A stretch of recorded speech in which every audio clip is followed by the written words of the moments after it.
I think that creating that sort of safe place and being comfortable, and I think that as an actor, the question is not that much what you're able to do, but with who you do it. I feel that when you feel good with somebody, it's like in the personal relationships. When you feel good with somebody, you can do more than expected. And I think that this is the key. Filmmaker Magazine presents Back to One with Peter Rinaldi. Anamaria Vartolomei is an actor. She stars in Audrey Diwan's film, Happening. She sat down with me in Midtown Manhattan to talk about the work.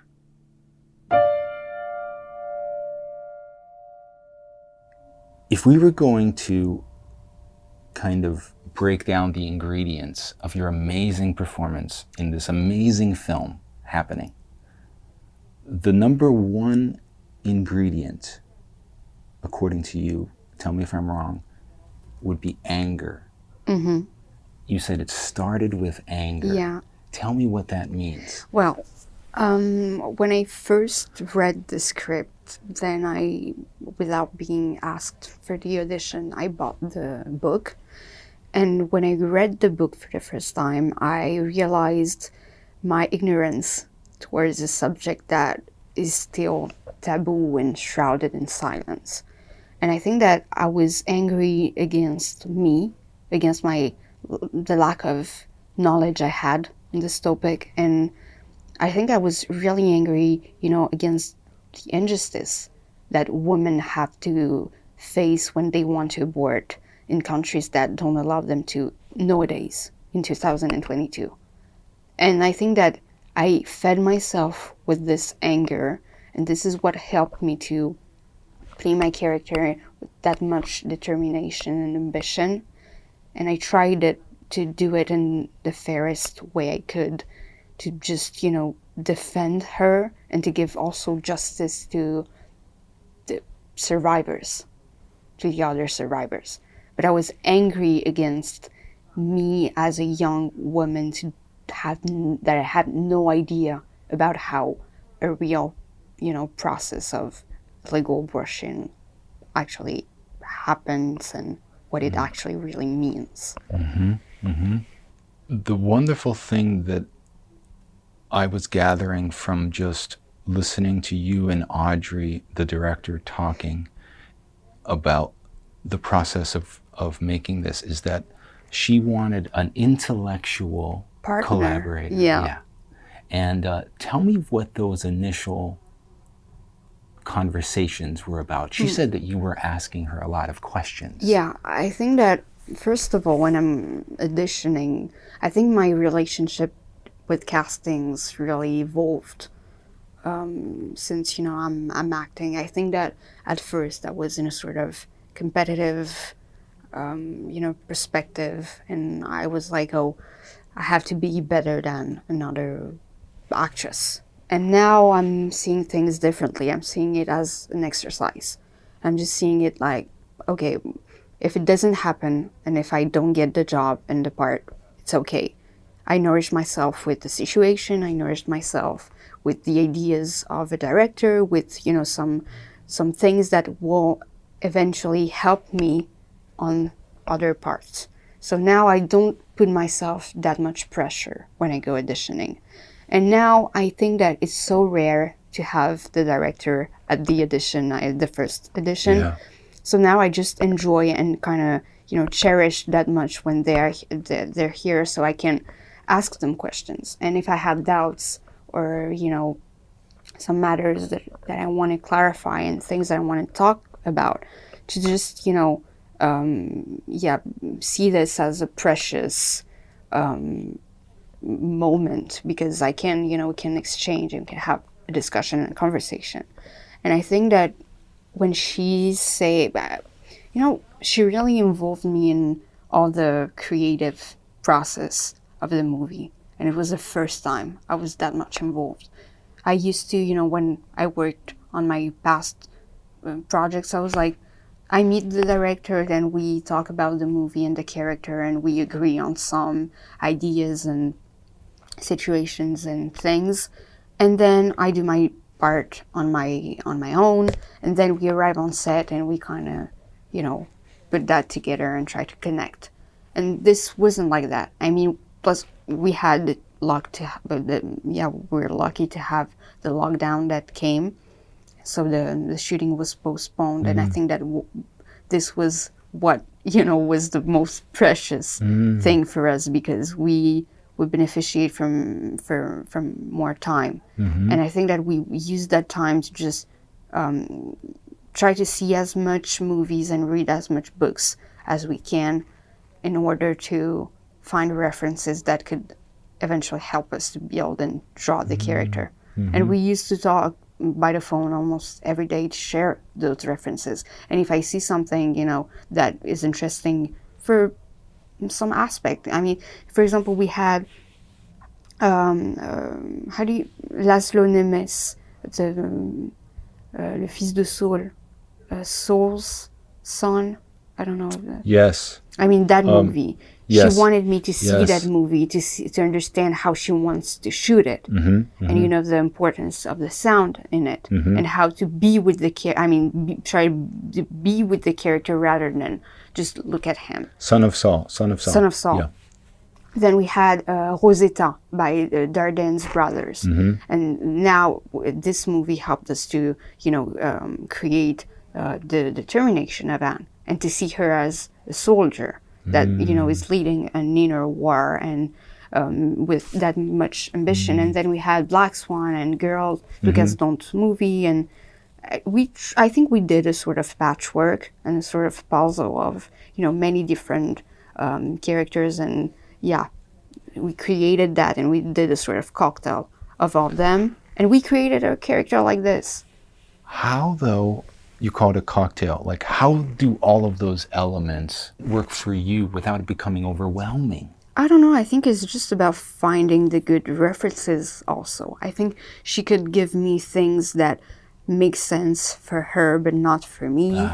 And I think that I tried to keep the ones that were important and were relevant to me. Yeah. And I think that it's not about, it's about, you know, trying to search for support in those characters and in those, you know, parts, and the way that, for example, Émilie Dequesne and Rosetta plays.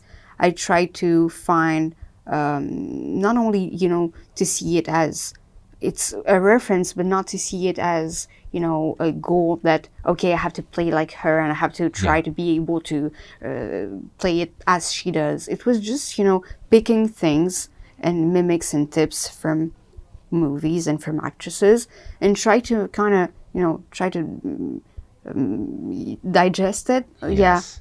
And let them just, you know, sit for a while, and then try to I don't know if that makes sense. It does. It's almost like working on you unconsciously. Yeah. Right? Yeah. It's just working in there, coming out. When you found out that it was very important for Audrey to film very close to you. And for for much of the movie, you know, in fact, she even says that she wanted to have an experienced actor because of how close the camera was going to be, and how you almost have to erase the camera in your mind. You know, she wasn't sure if a person who isn't experienced can do that. But tell me what your process was, knowing that that was going to be like that, and how you kind of dealt with it. Well, I didn't realize that the shots would be that close. I mean, when I first saw the movie, I went to the DP and I was like, it's illegal to shoot people that close. You don't have to do that anymore. And I mean, but when the camera was, you know, I have a sort of particular relationship to the camera, because I think that, for example, if now we're rehearsing or we're trying to play a situation without the camera, and you, for example, are the director and you're looking at me playing something, I feel like I'm too much exposed, you know.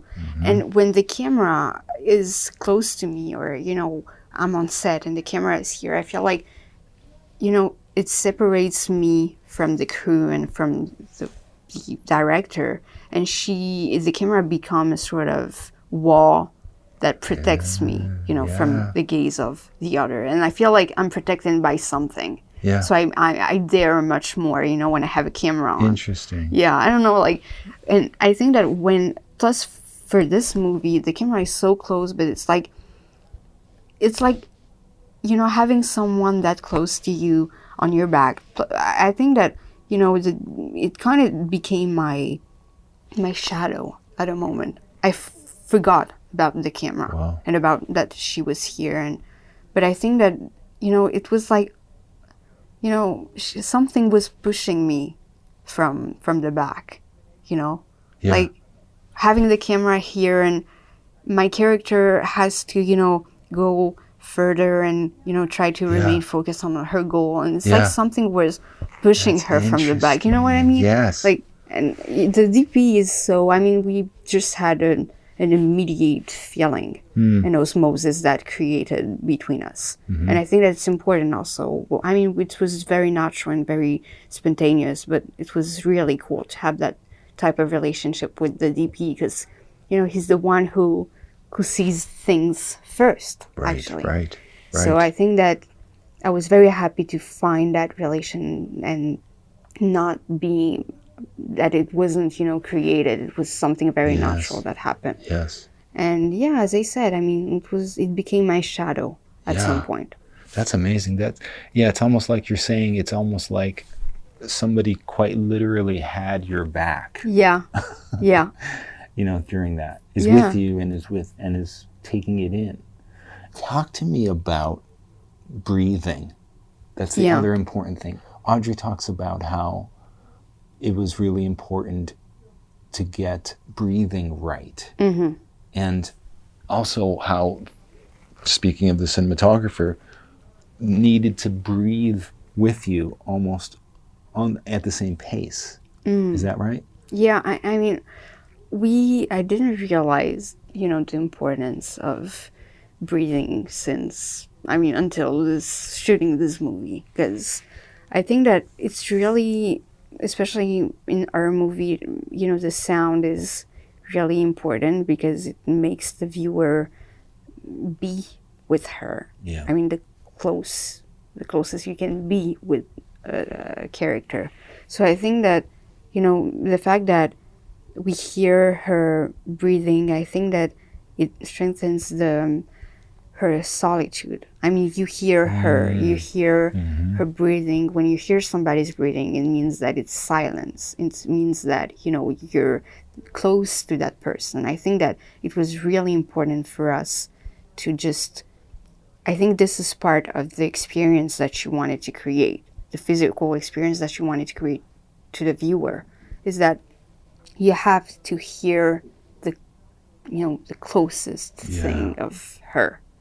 And I think that, but for example, if we're talking about breathing, there's a scene in the movie where, my character feels really much pain. Yeah. And I think it was very hard for me to play that scene because, I didn't really know where to search and where to find, that emotion and that feeling. But Audrey helped and she guided my breath at that moment. I remember we worked in mirror. She was standing in front of me and we were trying and searching together. So she can see what it looks like and I can see what she wants. And we're searching that way. And I felt like, breathing together, it's like when you try to have somebody's, for example, if you have anxiety or something, it's important to have someone, who's here and who shows that, to have a support. And I think that Audrey represented that support at that time. And that was so nice because she gave me so much, power on set, like so much freedom also, and, the freedom to fail and to not be scared of failure. Like, she gave me so much space and time to just search and try and dare without being afraid of not succeeding on the scenes. We both know where we want it to go, but not especially how. Right. And this is why we took that much time to just search for it. And this is why it's important to have a director who you feel comfortable with and who you can discuss and share and tell your doubts, you know? Yes, yes.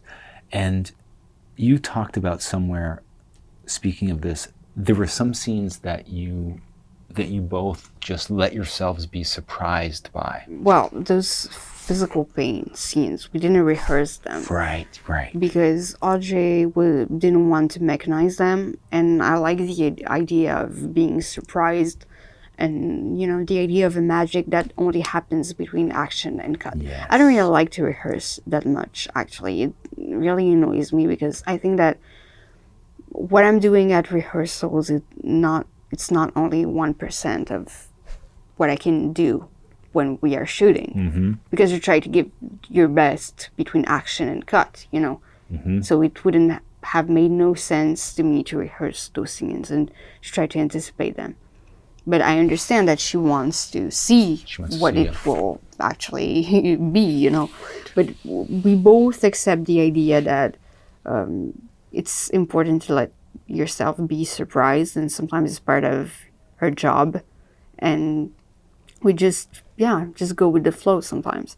And we arrive on, but it also, you know, makes you put a lot of pressure on your shoulders, because arrived on set, I was like, what if it doesn't work? And what if I don't succeed on these crucial scenes? And what if I disappoint her and her vision and what she imagines of those scenes?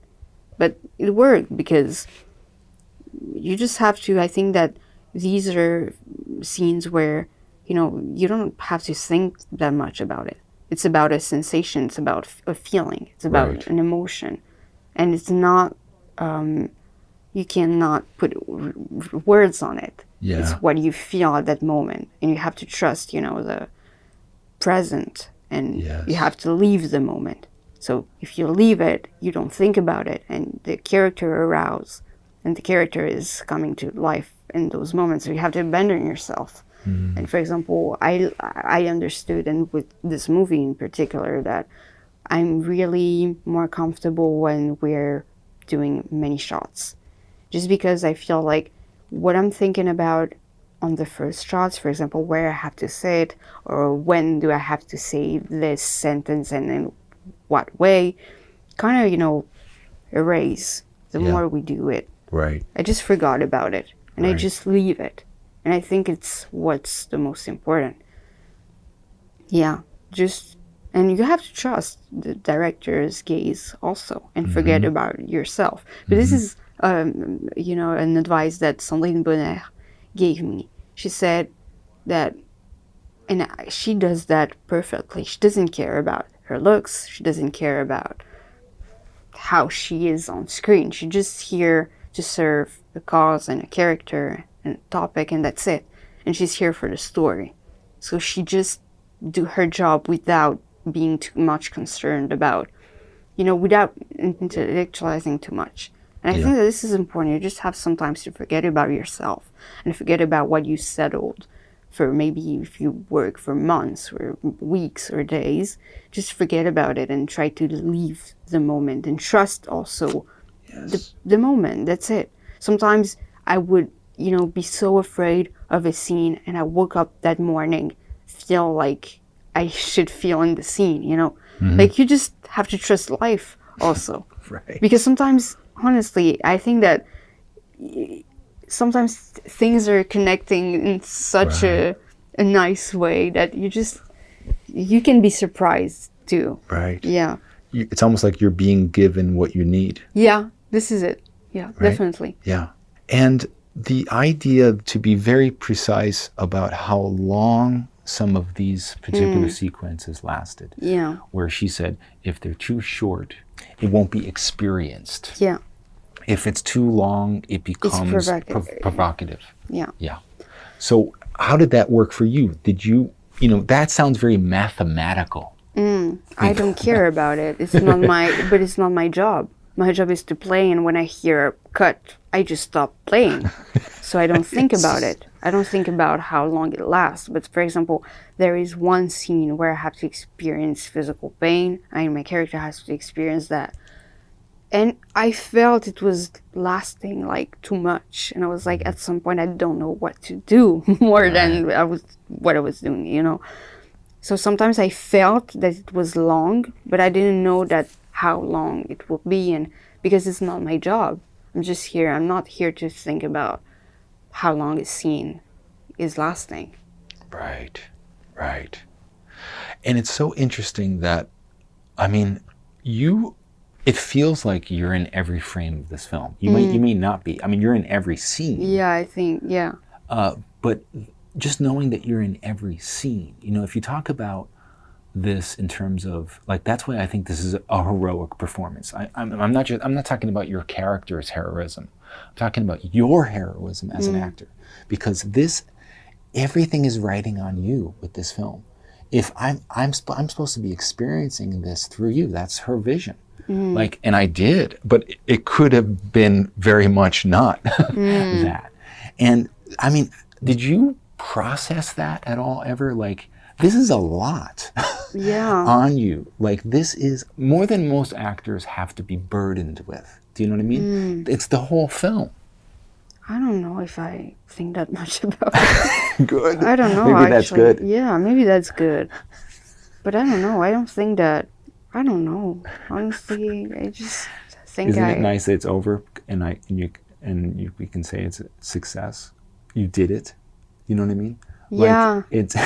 I understand. You don't have to think. You can think about it now and say, "Wow, I did that." I'm happy. You know, people made the journey with the character, and one of the goals of Audrey was to make the viewer travel with Anne, whether you're a man or a woman. Right. Was to, you know, cross the gender barrier. Yes. And I'm so happy when, you know, men and women come to us and say that I really felt the pain, I really felt what she feels and what she's going through. And I think that, yeah, this was our goal, and I'm so happy that it worked, you know? Yes. That's Yes. it. Yeah.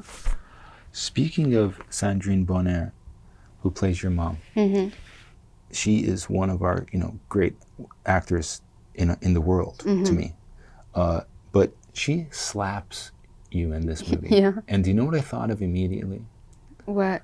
I thought of when Maurice Pilat slaps her. À nos amours. Yeah. And that, to me, in the movie, I just thought, this is a passing of the torch. And I was wondering, it's such a hard slap. I mean, I couldn't believe it.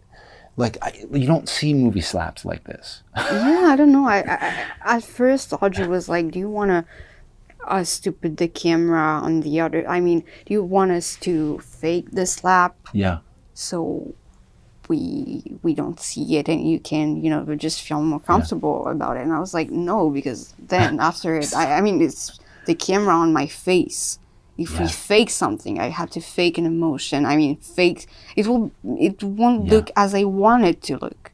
And I mean, Sandrine was like, okay, let's do it. I mean, she believes also in, you know, like, you have also to pick, like, it's just a slap, you know. Yeah. Let's just not think too much about it. Yeah. It's painful in the moment, but then it passes away, and that's it. You know, like, it's just. But I was scared when we did it for the first time. The first time was a really strong one. I mean, Audrey was like next to, how do you say that? A combo, you call it in France. The small screen. Yeah, the little portable screen, yeah. And she was looking at the scene. And I think she didn't really understand that we were actually doing it for real. And she just... like, she dropped the thing? She dropped the thing. Oh my God. And she was like, are you alive? I was like, yeah. And then we did it again, and I was, you know, I think she was afraid that, you know, I would anticipate this slap. Absolutely. But I didn't, because I think that, as I said, you just have to, sometimes, I used to do that. I used to think too much about things. And now I just, like, try to let things go, and that's it. And just to really listen to my partner and listen to what the character says, and just be into my character, into the moment, and not, being a sort of spectator, Yeah. of the situation. Right. That's amazing. I mean, that's why I think you're so affecting, because of what you just said there, You're in it. You talk about how you felt a freedom. You make it sound like this was so important, and that Audrey instilled this in you. How did she do that? Because she has a precise vision, but you were still able to feel free, and the camera's so close, everything seems so precise, but you were able to feel so free, and that seems so important. So how? I think that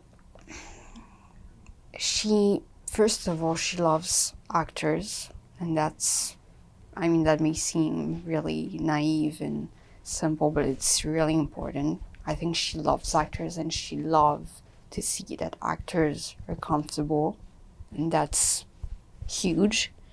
And I think that, as I said, we built a strong relationship during the lockdown. Calling each other every day kind of created a strong link between us. And then we became friends. And so the relationship was very easy, And I felt in a sort of safe place, because I think that I felt I was looked at with that much kindness and that much respect. And I think that I felt safe. And when you feel safe, and when the discussion is easygoing and it's natural and it's simple and you can discuss about everything, you have no fears. And when you have no fears, I think you have the freedom to just experience and to try and to dare. Sometimes, it's a small movie, we didn't have that much money, which means that you don't have time. But we took the time, and it was a luxury. And it seems strange, but sometimes, even with taking that much time, we finished days earlier than expected. Because I think that when you agree on the fact that, when you don't put your pressure on yourself, you can feel, free to just express things, and it goes faster. Interesting. You know what I Yes. mean? Like, yes. If you block yourself and kind of are stuck into fears, and you just don't move forward, you're just stuck into a place that doesn't allow you to go where you want to. And I think that creating that sort of safe place and being comfortable, and I think that as an actor, the question is not that much what you're able to do, but with who you do it, if that makes sense. I feel that when you feel good with somebody, it's like in the personal relationships. When you feel good with somebody, you can do more than expected. I think that this is the key. Yeah. Yes. I mean this. When I am faced with a performance like this that you did in this movie, it's rare, but I have this feeling, especially when it's a young person, I have this feeling of being scared. Like my feeling is like, this industry is not good enough for this person. Writers aren't good enough.